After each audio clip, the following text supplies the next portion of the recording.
하나님의 말씀을 봉독합니다. 그가 어떤 사람은 사도로, 어떤 사람은 선지자로, 어떤 사람은 복음 전하는 자로, 어떤 사람은 목사와 교사로 삼으셨으니 이는 성도를 온전하게 하여 봉사의 일을 하게 하며 그리스도의 몸을 세우려 하심이라. 우리가 다 하나님의 아들을 믿는 것과 아는 일에 하나가 되어 온전한 사람을 이루어 그리스도의 장성한 분량이 충만한 데까지 이르리니 이는 우리가 이제부터 어린아이가 되지 아니하여 사람의 속임수와 간사한 유혹에 빠져 온갖 교훈의 풍조에 밀려 요동하지 않게 하려 함이라. 오직 사랑 안에서 참된 것을 하여 범사에 그에게까지 자랄지라. 그는 머리니 곧 그리스도라. 그에게서 온 몸이 각 마디를 통하여 도움을 받음으로 연결되고 결합되어 각 지체의 분량대로 역사하여 그 몸을 자라게 하며 사랑 안에서 스스로 세우느니라. 아멘.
아멘. 네.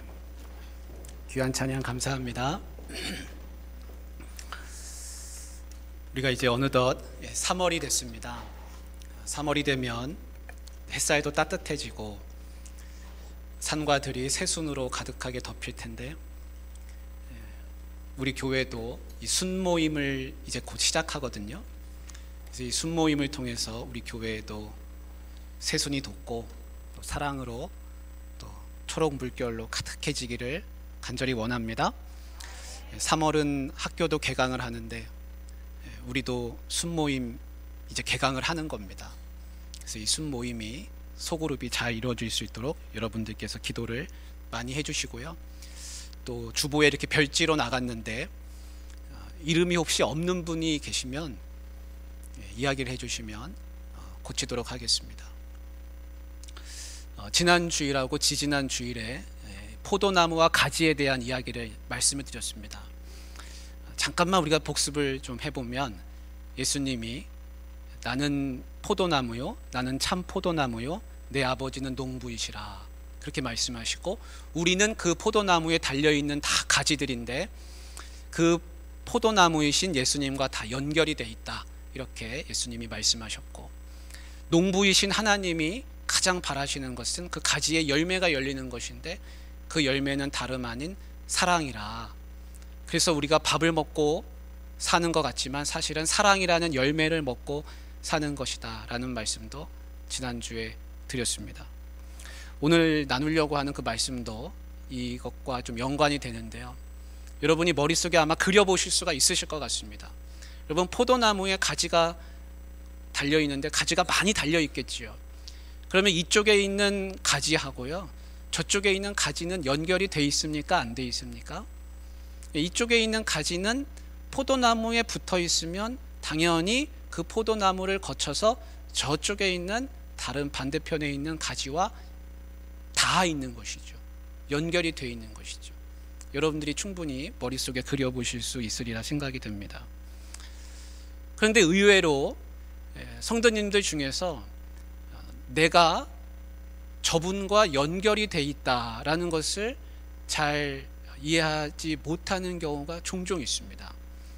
내가 포도나무 가지이고 예수님이 포도나무이시니까 맞아, 내가 포도나무이신 예수님과 잘 연결돼야지, 하나가 되어야지, 그래야 열매가 생기지 라고는 충분히 생각하실 수가 있는데, 다른 가지들이 똑같이 그 포도나무에 연결이 다 돼 있거든요. 그런데 생각하기를 내가 예수님하고 연결되어 있는 것은 이해가 되는데 내가 저 가지하고 연결되어 있다고 하는 것은 쉽게 마음에 다가오지를 않는다는 겁니다.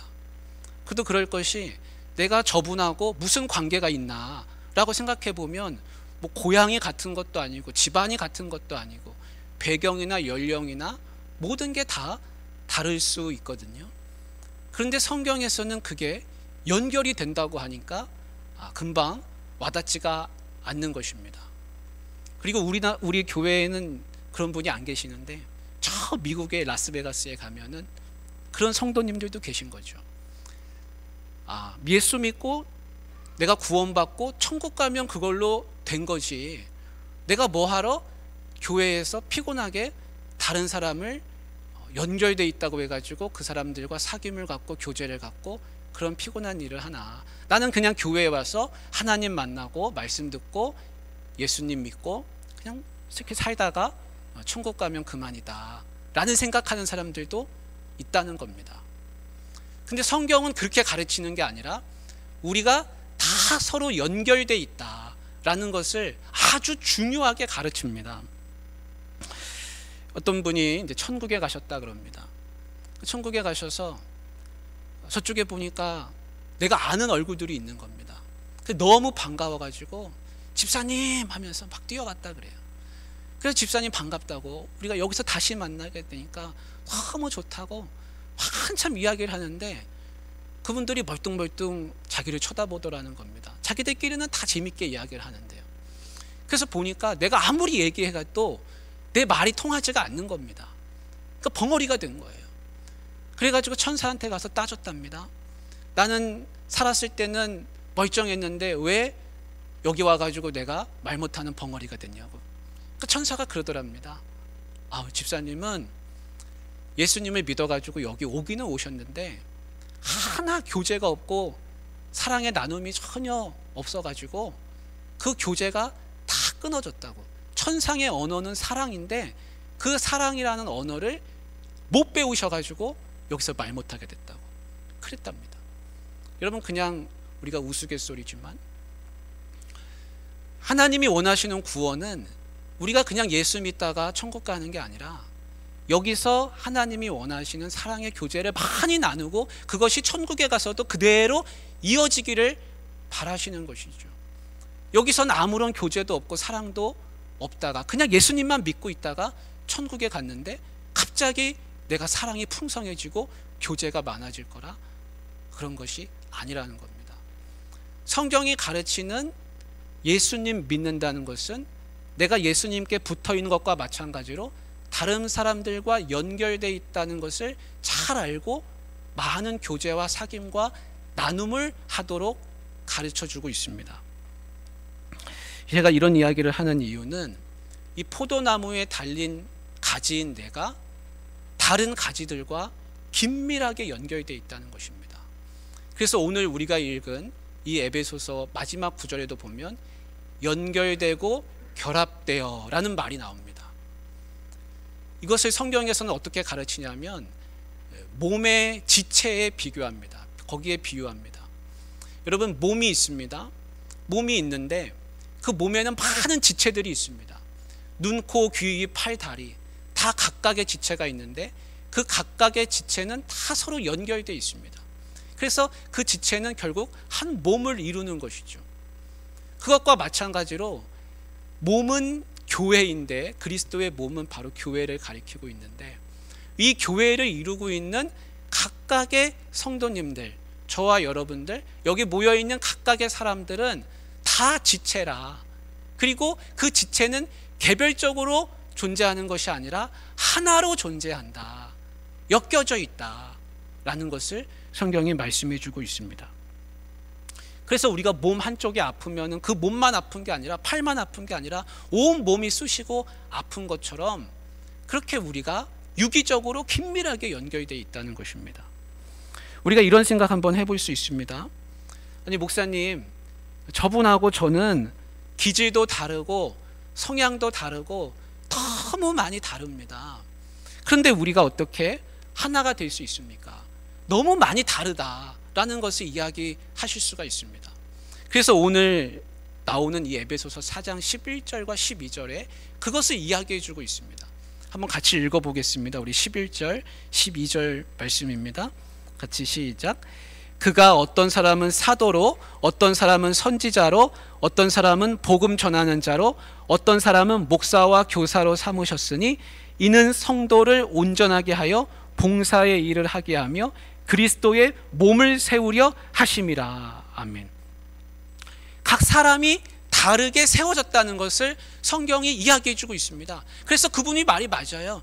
저분은 기질과 성향이 저하고 많이 다릅니다. 저분도 나랑 다릅니다. 우리 다 다릅니다. 예, 그래서 성경에서 말씀하기를 서로 다르게 세움을 받았다 그럽니다. 어떤 사람은 복음 전하는 사람으로, 어떤 사람은 목사로, 어떤 사람은 교사로, 어떤 사람은 선지자로 다 부르게 다르게 세움을 받았다는 겁니다. 그런데 서로 다르다는 것에서 끝나는 게 아니라 목적은 뭡니까? 그 서로 다름의 목적은 12절에 나오고 있습니다. 12절에 이렇게 나오죠. 이는 성도를 온전하게 하여 봉사의 일을 하게 하며 그리스도의 몸을 세우려 하심이라. 서로 다른 것이 오히려 그리스도의 몸을 잘 세우는 것이라고 그렇게 이야기해 주고 있습니다. 종교개혁을 일으켰던 루터는 이거를 가리켜서 이거를 더 발전시켜서 직업 소명설이라는 것을 이야기한 적이 있습니다. 무슨 이런 이야기입니다. 어떤 사람은 목수로, 어떤 사람은 구두수선공으로, 어떤 사람은 농부로 다 다르게 부름을 받습니다. 직업이 다 다릅니다. 그런데 루터는 이렇게 이야기합니다. 다 다르게 부름을 받았지만 그 부름을 받은 그 직업을 통해서 다른 사람을 사랑할 수 있는 통로를 하나님이 만들어 주셨기 때문에 그 직업을 열심히 하는 것이 하나님 사랑, 이웃 사랑을 실천하는 것이라.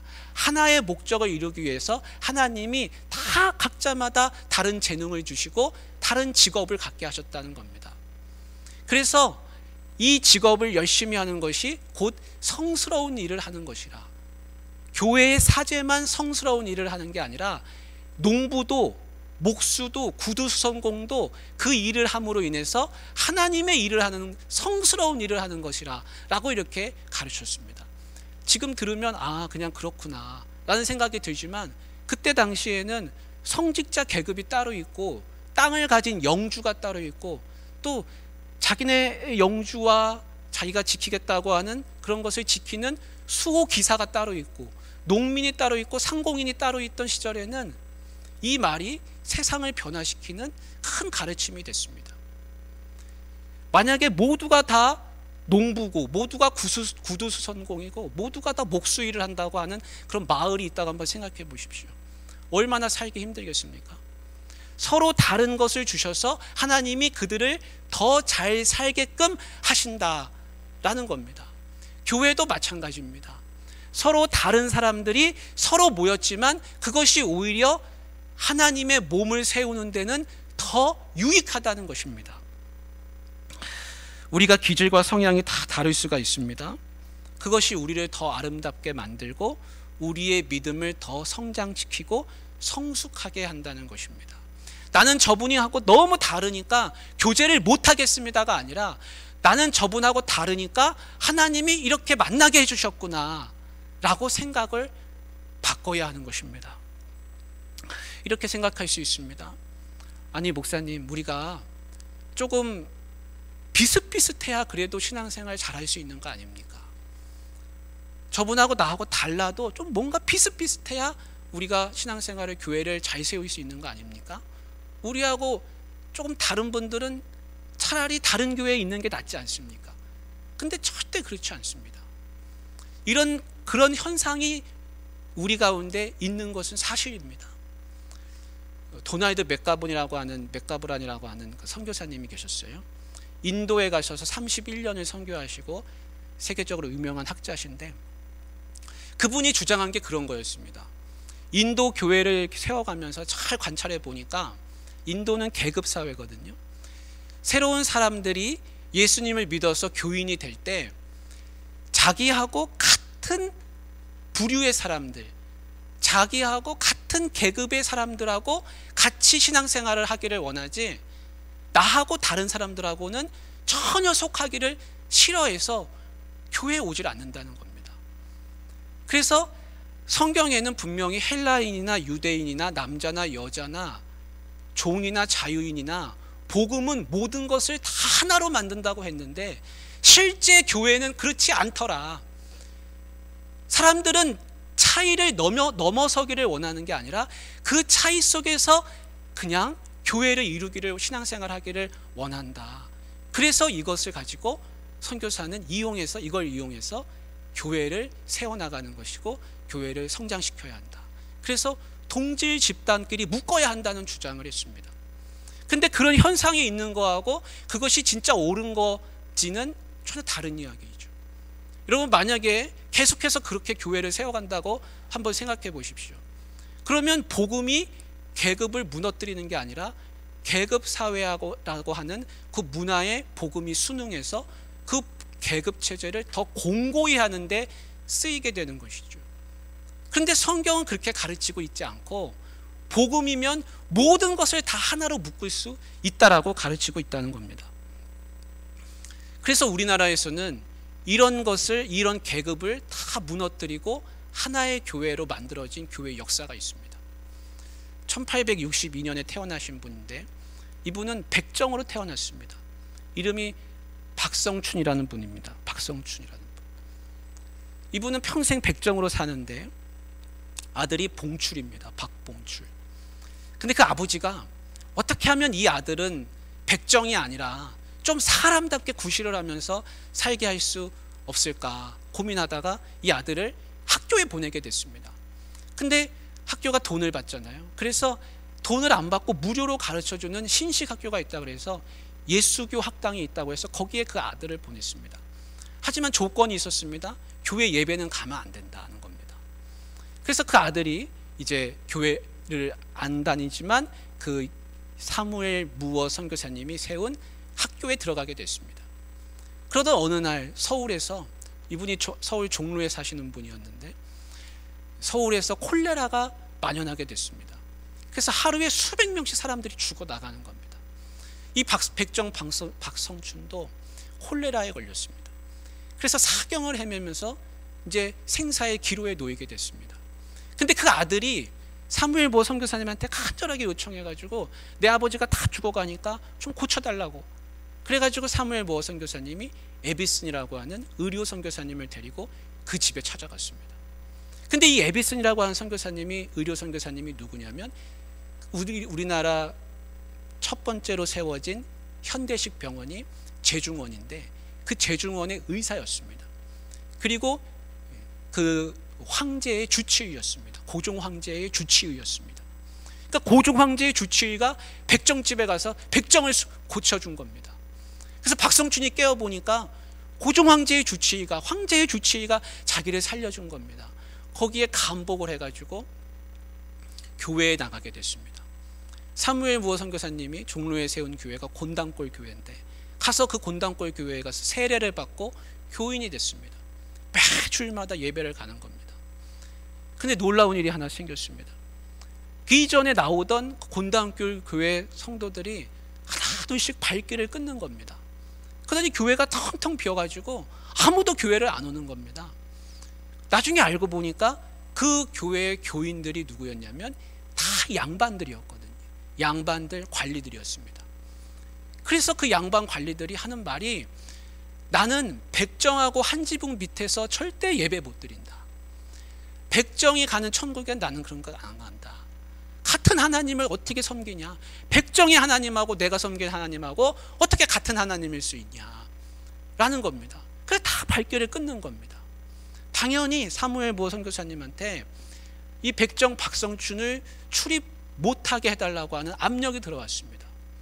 근데 사무엘 모 선교사님이 그게 맞습니까? 전혀 복음적이지가 않죠.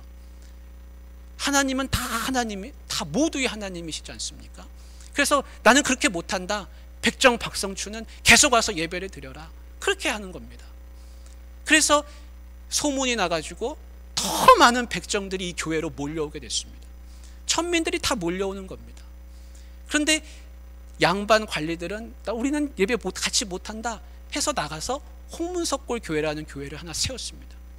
근데 이 곤단골 교회는 더 많이 부흥하고 홍문석골 교회는 더 침체를 겪는 겁니다. 그래서 그 두 교회가 합쳐가지고 서울에 있는 승동교회가 됐습니다. 그래도 나는 백정하고 같이 예배 못 드린다 하고 나가서 교회를 세웠는데 그게 서울 안국동에 있는 안동교회입니다. 근데 여기서 이야기가 끝나면 안 되죠. 뒤가 재밌습니다. 이 백정 박성춘이 승동교회에서 1911년에 장로님이 되셨습니다. 그리고 3년 뒤에 1914년에는 흥선대원군의 친척이고 왕족인 이재영이라고 하는 분이 이 교회의 또 장로님이 되셨습니다. 그래서 왕족 장로님하고 백정 장로님이 같이 그 교회를 이끌어가게 됐습니다. 그 백정 박성춘의 아들인 박봉출은 어떻게 됐을까요? 박봉출은 이름을 박서양으로 바꿔서 우리나라 첫 번째 외과 의사 선생님이 됐습니다. 여러분, 우리나라 한국교회 역사는요, 계급이 달라서 서로 다 나눠졌던 게 아니라 서로 복음 안에서 하나 돼가지고 같이 함께 교회를 이끌었던 이런 아름다운 역사가 있습니다. 하나님 앞에서는요, 왕족이 따로 있고 백정이 따로 있는 게 아니죠. 다 똑같은 아들들이고 똑같이 사랑하는 사람들입니다. 내가 저분하고 너무 달라가지고 도저히 내가 같이 믿음 신앙생활 하는 게 참 어렵다. 그렇지만 그 너머에는 하나님이 나를 사랑하듯이 그분 역시 사랑하고 계시고 그분을 통해서 또 역사하고 계시다는 것을 절대로 잊어서는 안 되는 것입니다. 서로 다른 기질과 성향이 있지만 그것을 서로 인정하고 존중하고 그 차이를 극복하지는 못하더라도 그 차이를 내가 존중하고 함께 믿음 신앙생활하면서 맞춰가는 것, 그것이 따로따로 떨어지는 것보다 훨씬 더 아름다운 것입니다. 조화를 이루는 것, 그것보다 더 아름다운 게 어디 있겠습니까? 여러분, 예수님한테 12제자가 있습니다. 이 12제자가 기질과 성향이 다 비슷비슷했을까요? 예수님이 그 제자를 부르시는 장면 여러분들 다 아실 겁니다. 갈릴리 해변 바닷가를 가시다가 어부들을 모시고 나를 따르라 해가지고 시몬 베드로와 안드레가 먼저 따르게 됩니다. 조금 더 가다가 세베대의 아들 야고보와 요한도 어부인데 그들을 또 부르셨습니다. 그래서 그들은 다 한 동네 사람들이고 생업이 같고 다 비슷비슷한 그런 사람들인 것이죠. 그래서 그렇게 예수님의 제자가 같이 됐습니다. 그런데 예수님은 그래서 비슷비슷한 사람들을 불러 모으셨구나, 그렇게만 생각하면 안 됩니다. 정반대되는 이야기가 있습니다. 그거는 뭐냐면, 예수님이 가버나움에 가시다가 세관원에서 일하는 세리 마태를 부르셨습니다. 마태는 직업이 세리였습니다. 그런데 예수님의 12제자의 명단이 마태, 마가, 누가복음에 다 나오죠. 근데 그 명단을 잘 보면 끝부분에 누가 들어있냐면 가나나인 시몬 혹은 셀로딘 시몬이라고 하는 사람이 거기 들어있습니다. 이 셀로딘이라고 하는 말은 뭐냐면, 셀롯은 열심당이라는 뜻입니다. 당시에 열심당이라고 하는 당이 있었습니다. 이 사람들은 어떤 사람들이냐면 아주 열렬하게 애국주의 정치운동을 하는 사람들을 가리킵니다. 그 사람이 가나나인 시몬입니다. 바리새파 사람들이 있었습니다. 바리새파 사람들은 율법을 잘 지키면 하나님이 이 나라를 회복시킬 것이다 라는 생각을 하는데 투쟁을 하진 않습니다. 사두개인들은 투쟁을 하면 오히려 나라를 위험 속에 빠뜨리는 것이라, 그래서 현실과 타협하고 안주하는 현실주의자들이었습니다. 열심당은 어떤 사람들이냐, 외세하고 싸워야 된다, 우리를 속박하는 로마하고 싸워야 한다는 것을 주장하는 사람들이었습니다. 열심당이 가장 싫어하는 일이 무엇이냐면 로마에다가 세금을 내는 겁니다. 왜냐하면 로마는 적인데 적한테 세금을 내는 것은 적을 도와주는 꼴이 되잖아요. 그걸 가장 강렬하게 저항을 하는데, 얼마만큼 저항을 하냐, 로마에 세금 내는 것은 로마 황제를 섬기는 일이라, 그거는 10계명의 제1계명인 나 외에 다른 신을 섬기지 말라는 계명을 어기는 것과 똑같다고 여길 정도로 저항을 했습니다. 그러면 당연히 누구를 가장 싫어하겠습니까? 세리를 가장 싫어하는 것이죠.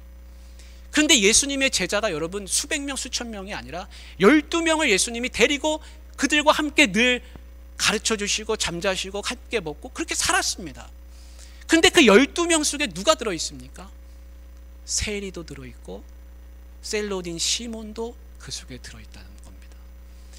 극과 극, 함께 마주칠 수 없는 사람들이 그 속에 들어가서 함께 예수님을 따르고 있는 것입니다. 여러분, 예수님 제자들의 면면을 잘 살펴보면 함께 어울리기에는 적합하지 않다고 생각되는 사람들이 많이 보입니다. 베드로는 어떤 사람입니까? 성질이 불같고 행동이 먼저 나가는 사람입니다. 생각보다 먼저 행동하는 사람입니다. 근데 우리가 잘 아는 도마는 어떻습니까? 도마는 아무리 예수님은 부활했다고 말해줘도 내 눈으로 보기 전에는 내가 믿지 못하겠다, 의심이 많고 아주 신중한 사람이었습니다. 빌립은 나사렛 예수님이시다 라고 했지만 나다나엘, 또 다른 자자 나다나엘은 어떻게 나사렛에서 선한 것이 날 수 있느냐 하면서 나사렛 예수님을 나사렛 출신이라고 그거를 믿지 않았습니다. 예수님의 제자들은요, 다 똑같은 사람들이 아니라 기질과 성향이 다 제각각이고 많은 차이가 있는 사람들이었습니다. 그런데 그들이 다 하나로 모여서 예수님 앞에서 제자가 되었다는 겁니다. 아니, 예수님이 왜 똑같은 사람들 불러 모으지 않고 왜 서로 다른 사람들 불러 모으셨을까요? 그거는 다른 게 아니라 이 땅에 심으려고 하는 교회가 바로 그런 모습이기 때문에 그렇습니다. 서로 다른 사람들이 모여서 용광로 속에 마치 들어가서 다 녹아지듯이 하나가 돼서 믿음 신앙 생활하는 것, 그것이 바로 예수님이 원하시는 모습이었다는 겁니다. 사랑하는 우리 성도님들, 우리가 서로를 쳐다보면 저분하고 나하고 무슨 연관이 있나 생각되지만 성경은 그렇게 말씀하지 않고 다 예수님의 사랑 안에서 하나라라고 분명하게 말씀하십니다. 누구든지 와서 내게 생수를 마시라. 그 누구든지에는 나뿐만이 아니라 나하고 전혀 다른 사람도 와서 생수를 마시는 것이죠. 여러분, 저기 튀르키예에서 지진이 났는데 7,000km 떨어진 이 땅 대한민국의 경북 문경의 지하수가 7cm가 높아졌다고 합니다. 학자들이 연구해 보니까 산에 있는 나무들은 다 멀리 떨어져 있어도 그 나무끼리는 뿌리가 다 연결되어 있다는 겁니다. 세상 풍파에 요동치지 않으려면 우리가 영적으로 다 연결이 되어야 됩니다. 하나님은 그렇게 세상 만물을 창조하셨다는 겁니다. 눈에 보이지 않지만 나와 저분은 영적인 결합이 있습니다. 그래서 영적으로 결합되고 함께하여서 하나님이 각 사람의 분량대로 역사하신다. 그것이 오늘 에베소서 우리가 읽은 성경 말씀입니다. 우리가 이제 곧 순모임을 시작하는데 사랑하는 우리 귀한 성도님들, 함께 서로 다른 분들이 같이 모여서 믿음 신앙생활하는 거, 하나님이 나하고 저분하고 이렇게 묶어주셨구나, 그것을 마음에 깊이 새기시면서 은혜를 나누시고 사랑을 나누시고 함께 자라나가는 우리 옥포 중앙교회가 되기를 주님의 이름으로 축복합니다. 사랑의 하나님 아버지, 우리가 서로 다름에도 불구하고 하나가 되게 하여 주시고 같은 교회의 울타리에 모여서 믿음 생활하게 하신 것을 감사를 드립니다. 서로 다름이 오히려 우리에게 축복이 되고 우리가 함께 자라나갈 수 있는 길이 열리게 되는 것을 믿습니다.